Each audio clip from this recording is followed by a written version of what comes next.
Hello everyone and welcome to a review of Unlock Game Adventures, which is a relatively brand new escape room box which has a Ticket to Ride, Pandemic and Mysterium themed adventures in it. I'm going to go over roughly how Unlock works and how it plays, give my thoughts on that, and I'll also touch on the 3 adventures as well. But I will be going spoiler free, so it's going to be a little vague at times, but I don't want to ruin what were some cool adventures. And just know that the Unlock box was provided to me by Asmodee for the review. So for those of you that don't know Unlock, it is an escape room game that uses a deck of cards in each adventure, as well as an app. And there may be some additional components, and we'll come back to that when we talk about the Pandemic one later on. So typically you'll start with a sort of flavour text card. It'll introduce you to the scene where you are, in this case, what game world you are part of, and well, then it will tell you to turn that over and hit the starting button in the app. This is going to be specifically for that adventure. It's very easy to open the app and choose which one you're playing. Hit go, the tense music starts, and the timer will then be either ticking up or ticking down depending on your adventure. Normally it's maybe 60 to 70 minutes depending on which one of the box you're playing, so maybe it's sort of counting down, ticking down from that 60-minute mark. And well, you turn that card over and it's going to tell you ones to take from the rest of the deck. So all of them have got either numbers or letters on the reverse of them, so you can sort of split those out between the other players, and it goes, right, this is the scene that you can see, and oh, there's a newspaper, let's say, on the desk. Well, that's got a number 18 on it, nice and simple. We look for card number 18, and that's going to give us what's on that newspaper, which might be a clue, and so on and so on. There's a few things that make it actually sort of tick and work. First of all, there are red and blue cards. So let's explain how those work. They're sort of items and things. Maybe it's a red door, a blue key, and you can use the key to unlock the door. By doing that, you'd add the numbers of the blue and the red card together, and, well, whatever number that is, you search through the deck of cards and you reveal it.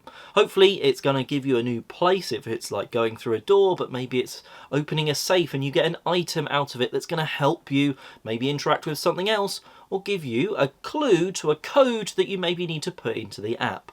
Some cards are also going to be machines that maybe you need to interact with and are a puzzle in a slightly different way that you couldn't have just done on a card or whatever.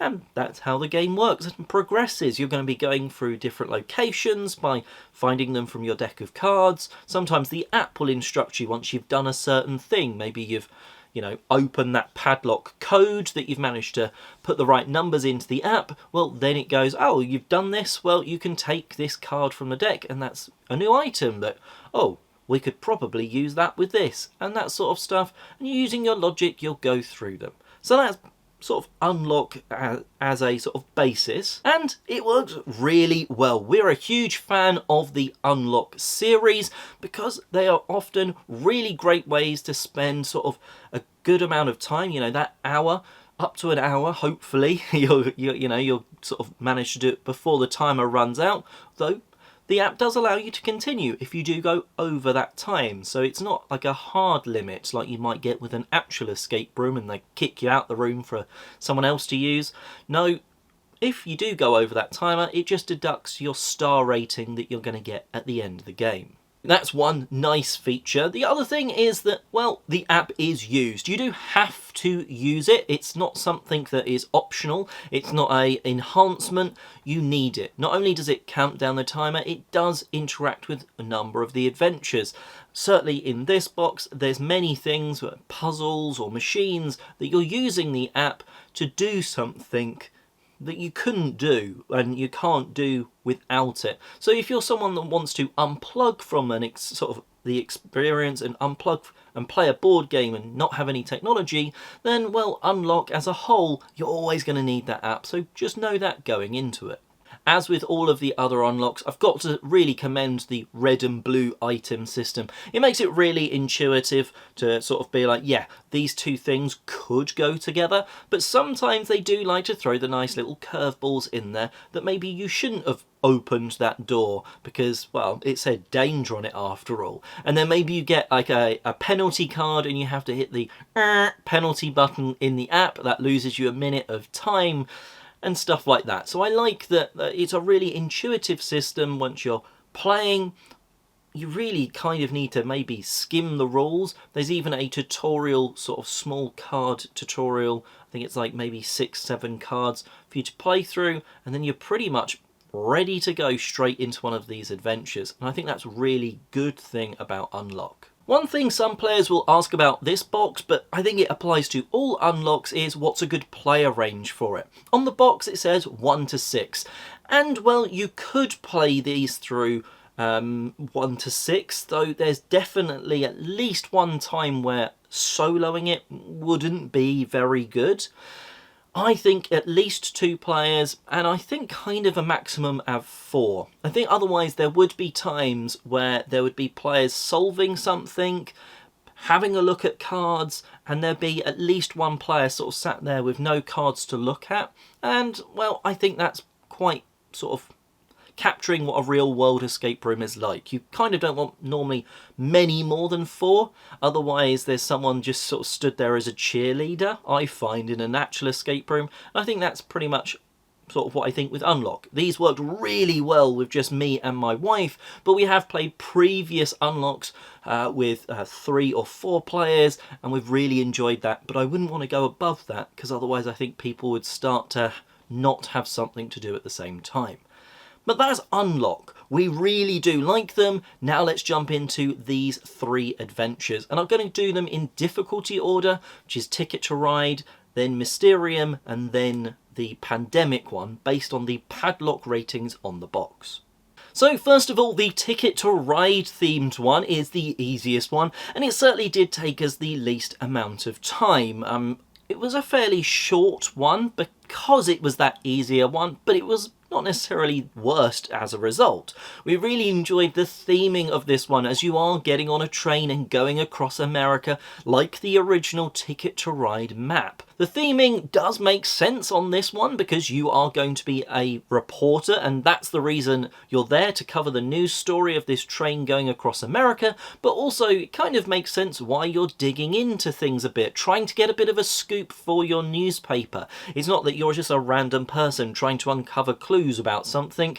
You're a reporter, you're trying to get maybe a scoop, so it kind of makes sense there why you're there, and also why you're actually digging into things and not just enjoying the experience.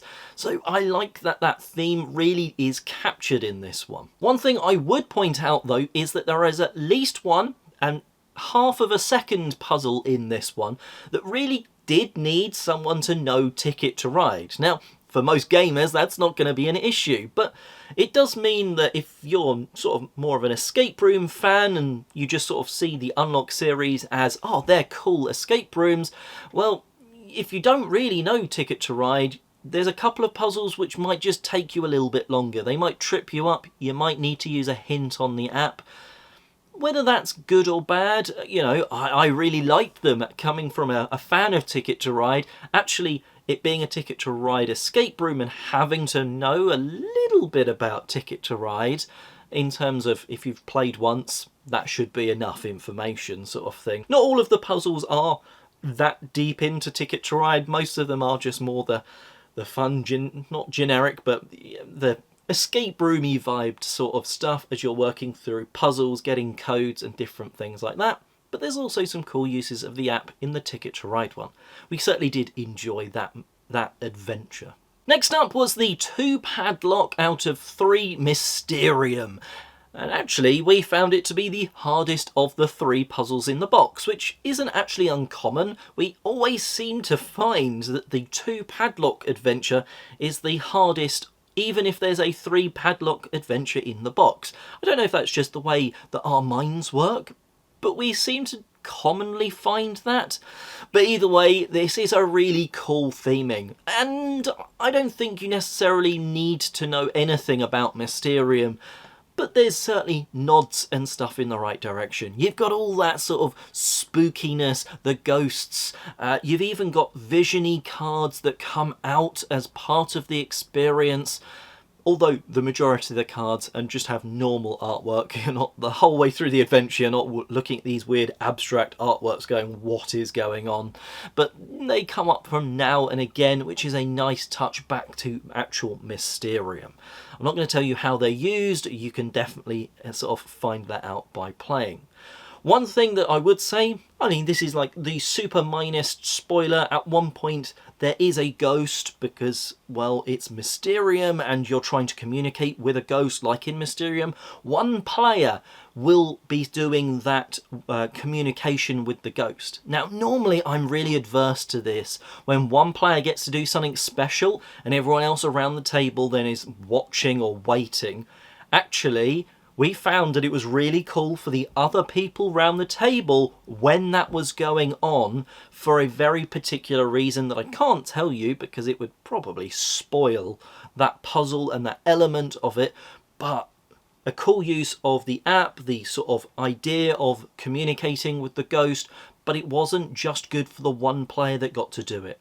I've seen in some of the other escape rooms sometimes when games where someone does one thing special, and if you're not that one person, you're like, oh, I wish I'd put my hand up and said, I'll do this one. And you kind of then feel, oh, they got this extra thing out of this experience that I didn't. Actually, everyone around the table got some fun aspect out of that, even if they weren't the person that was necessarily interacting with the ghosts. So I really liked that. And last but not least was the pandemic one. As I alluded to, the 3 out of 3 padlocks, but we didn't find it necessarily the hardest.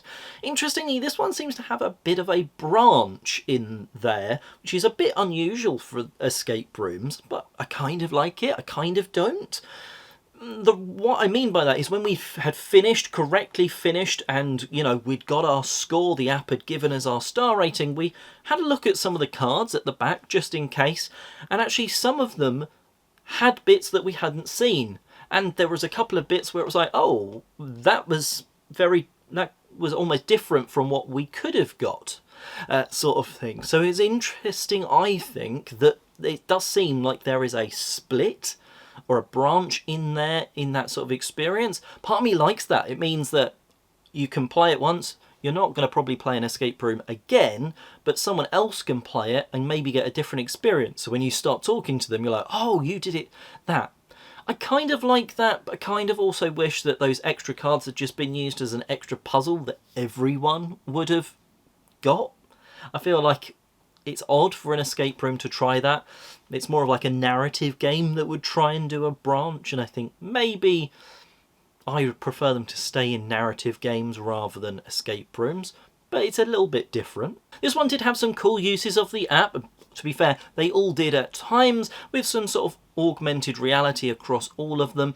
But in this one, I really did like the fact that there was some uses of the app that you kept going back to try and find the cure, to save the world. I liked those because you were using the machine but also referencing other cards that you had out available to you on the table. So you were sort of going from the app to the cards and trying to work out maybe what the clue was, what was being indicated to get an answer. I liked that. I thought that was a nice sort of usage and blend of the technology and the deck of cards. And one thing with this one was there was an additional component. There is a quarantine map that you're going to open up, and it adds a bit of flair to that particular adventure.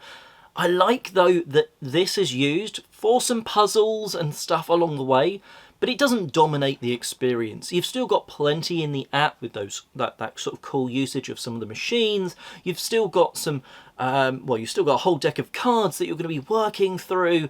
So I like that there's that extra component that does lead to some very different puzzles that you wouldn't have got without it. But it's not like this is the only thing we're doing now. No, it's just part of the bigger experience. So out of the 3, which one would be my favourite? Well, I really liked the Ticket to Ride one because it was Ticket to Ride themed. I think I'd maybe hesitate to say that it was the best one because you'd need to know a little bit about Ticket to Ride. So as an escape room, you needed a bit of maybe pre-knowledge, which normally they don't go for. Personally, I think that was cool though. overall, as escape rooms, I think the Mysterium one was the best. Because you could just put that in front of anyone and I think they would have an amazing time. Spookiness, Ouija boards, and plenty of other cool stuff. There was a few puzzles that really sort of annoyingly tripped us up in that one. But then, like the Pandemic one, it's got that pull of the Pandemic with the legacy versions. It's got that extra component of the quarantine map. They've all got different things going for them. I think it would be Ticket to Ride or the Mysterium one that I'd be like, these are the better two of the three, but everyone's going to be different. I think if you're not a gamer, apart from that one or two puzzles in the Ticket to Ride one, you're going to have a lot of fun. If you're, just there for the escape room side of things, if you are a gamer, you're going to love all three with their little nods and hints towards the actual games they're based upon.